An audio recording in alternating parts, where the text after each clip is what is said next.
signé Dali, au milieu des vignes et des vieilles pierres. Ici, l'écran est idéal pour l'art, mais pour créer ce choc esthétique, tout doit être parfait, au centimètre près. Il était important de trouver la bonne symétrie, le bon emplacement des pièces, qu'elles puissent se parler entre elles. On a créé une espèce de ronde en fait qui part de l'éléphant avec le piano surréaliste et la danseuse dalinienne qui est ici à ma gauche, et tout ça crée un mouvement perpétuel qui est assez intéressant.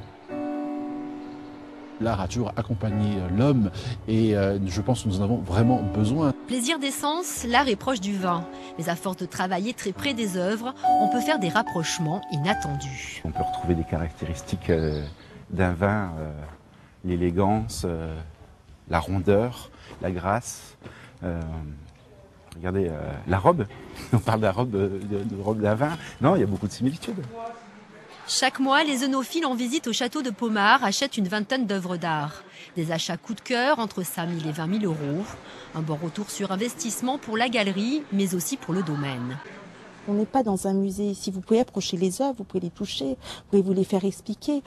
Toute cette possibilité, vous l'avez ici dans ce circuit de visite, dans cette prestation que vous avez ici au château de Pommard. Donc l'art comme le vin fait du bien ? Ah oui. Alors bon, il faut qu'on dise que l'art sans modération, peut-être le vin avec modération. La majorité des ventes de vin se fait dans les domaines, d'où l'importance de développer le no-tourisme, y compris avec l'art. Le château de Pommard accueille 35 000 visiteurs par an, attirés par la renommée des artistes et des vins.